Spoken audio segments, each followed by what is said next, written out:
Ya, jika berdasarkan pendidikan, pemilih Prabowo Hatta dan Jokowi JK hampir berimbang. Sama didukung pemilih berpendidikan di bawah SMP, SMA, dan perguruan tinggi. Kalau boleh saya baca sedikit ya Mas Jayadi ya. Kalau pendukung Prabowo Hatta itu di tingkat SLTP-nya adalah 43, kemudian SLTA-nya 49, perguruan tingginya 57. Kemudian agak berbeda di Jokowi JK itu SLTP-nya 57, SLTA-nya 51, perguruan tingginya 43. Ya. Jadi memang agak begini. Ya, kontras. Ya. Kontras. Jadi memang terjadi kontras di situ. Ya. Pendukung Prabowo Hatta cenderung lebih tinggi. Jadi makin tinggi pendidikan, makin cenderung mendukung Prabowo Hatta. Meskipun tidak terlalu kuat ya. Sama, makin rendah pendidikan, makin cenderung mendukung Jokowi. Dan itu sejalan dengan demografi yang lain. Di pedesaan kebanyakan kan pendidikannya lebih rendah. Nah, tetapi yang harus kita perhatikan adalah bahwa jumlah pemilih yang pendidikannya SLTP ke bawah, jumlah pemilih itu adalah intinya lebih besar dari hampir 65% jumlahnya. Bahkan kalau kita menghitung jumlah pendidikan SLTP pendidikan yang SD ke bawah itu 45%. Artinya kalau kita unggul sedikit di kalangan pemilih yang SD ke bawah, maka itu memberi angka lebih banyak untuk kemenangan itu. Itu juga yang menjelaskan mengapa Jokowi JK saat ini unggul. Oke. Tetapi kalau kemudian kita bicara tentang penurunan beberapa bulan yang lalu dan tiba-tiba naik disandingkan dengan ini bagaimana? Ya, pemilih Jokowi JK ini juga rentan karena mereka dari kalangan bawah ya, rentan dengan berbagai isu. Nah, di survei dari tanggal 30 Juni sampai 3 Juli yang lalu kita juga mengecek seberapa jauh pengaruh kampanye hitam dan kampanye negatif. Kita cek kepada masyarakat. Apakah dia mengetahui soal Jokowi diisukan berorang tua Kristen, kemudian apakah mereka mengetahui Jokowi keturunan Singapura, lalu dia bonekanya Megawati gitu. Nah, di antara orang-orang yang mengenal atau mengetahui isu itu dan itu cenderung memiliki kepercayaan terhadap isu itu dan cenderung tidak memilih Jokowi. Gitu. Jadi memang kampanye hitam itu mempengaruhi tingkat dukungan masyarakat kepada Jokowi JK. Kenapa kemudian bisa rebound kalau gitu? Kalau saya boleh bilang rebound ya apa ya kemudian terhenti penurunannya? Ada upaya untuk mengcounter itu. Di tingkat. Jadi begitu ada survei yang menunjukkan itu mendekat gitu ya. Saya kira ada semacam wake up call ya dari pendukung Jokowi JK bahwa ini bahaya kira-kira. Apa wake up call itu, Mas? Wake up call itu alarm.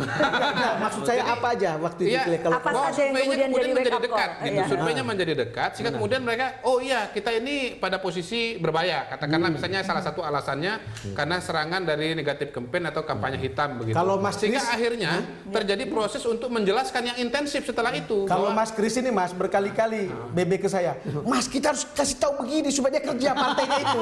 Gitu. Loh ya betul karena sebetulnya cara mengalahkannya Jokowi itu dengan cara-cara yang sangat tidak beradab menurut saya. Ya.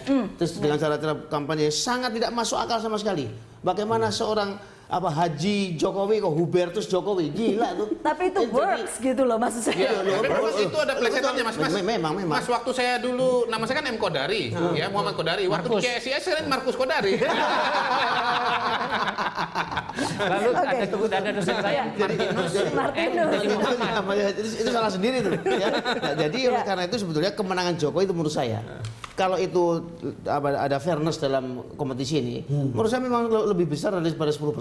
Ini betul-betul dirongrong dan dimonopoli oleh kapitalis yang punya media-media seperti itu. Jadi saya mesti bilang untung bangun tepat pada waktunya begitu ya.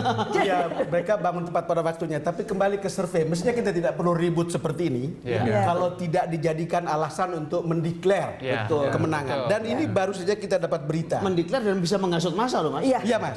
Itu jadi bahaya memang. Saya dapat WhatsApp dari seorang teman yang bisa saya percaya, ditulis judulnya begini, skandal quick count TV One terbongkar. Jadi itu rupanya kalau menurut cerita teman ini, semula TV One itu menaikkan kontrak dengan Poltreking. Itu temannya Mas Kodari juga, Mas Hanta Yuda, untuk menghasilkan menayangkan quick count. Tiba-tiba sehari sebelum hari pencoblosan masuk 3 lembaga lain. pas hari pencoblosan. Tanpa pada hari data pencoblosan. lapangan yang jelas. Diralat Mas Jayadi. Oke, itu LSN, Puskaptis dan apa tadi? JSI. JSI. Ya. Ternyata hasil quick count yang ditayangkan TV One karena Hanta Yuda tolak diatur-atur dan hasilnya sama persis mirip dengan SMRC dan yang normal-normal ini.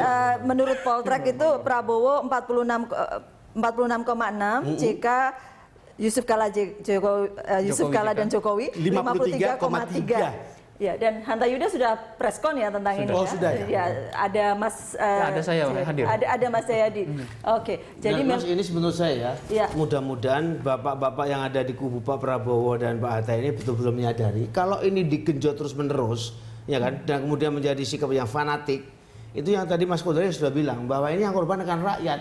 Rakyat bertempur dengan rakyat nggak tahu apa-apa, tapi cuma diadu domba karena dianggap ini surveinya benar, merasa dizolimi dan kemudian melawan yang lain. Itu mengerikan sekali. Walaupun kemudian misalnya mau diaudit, tapi kan kemudian ada waktu untuk kemudian mengauditnya ya. Selagi waktu itu jalan, bisa terjadi segala. Ya, dalam teori psikologi itu kan agresi itu timbul salah satunya karena frustrasi gitu. Frustrasi ya karena mungkin merasa bahwa jagonya menang, ya terus kemudian dinyatakan kalah, akhirnya jadi marah. Dan ini kalau betul-betul terjadi istilahnya huru-hara atau kerusuhan, ini setback yang luar biasa. 2004-2009 Pilpres berlangsung dengan aman. Sebelum 2004 sebetulnya terjadi perdebatan yang luar biasa di DPR. Tidak hanya anggota DPR ya, tapi juga dari kalangan akademisi. Saya ingat menjelang usulan pemilihan presiden secara langsung, salah satu partai yang menolak waktu itu PDI Perjuangan. PDI Perjuangan menolak pemilihan langsung karena khawatir bahwa dengan kondisi masyarakat Indonesia yang menempatkan pemimpin atau elit itu pada posisi yang sangat tinggi, maka apabila nanti jagonya kalah, masyarakat itu akan marah gitu. Nah, di kalangan akademisi, salah satu pendukung teori ini gurunya kita semua, gurunya Pak Mas Jayadi dan hampir jadi guru saya, tapi saya nggak jadi sekolah. Itu Prof. Bill Liddle itu berdebat dengan muridnya sendiri juga. Namanya Rizal Malarangeng. Jadi Rizal mendukung tidak apa-apa pemilihan presiden secara dari langsung. Ohio semua itu. Iya, dari Ohio semua gitu. Jadi kalau saya Ohio nyaris, ya kan?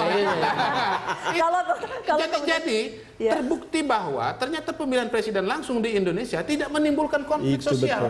Kita tentu tidak berharap sekarang menjadi konflik nasional. Nah, kalau sekarang sudah 3 kali justru terjadi kan kita mestinya sih Mas Kodari ini sudah 3 kali. Kalau kita ikutin tahun 2004, ikutin tahun 2009, mestinya kita lebih dewasa sekarang ini. Betul.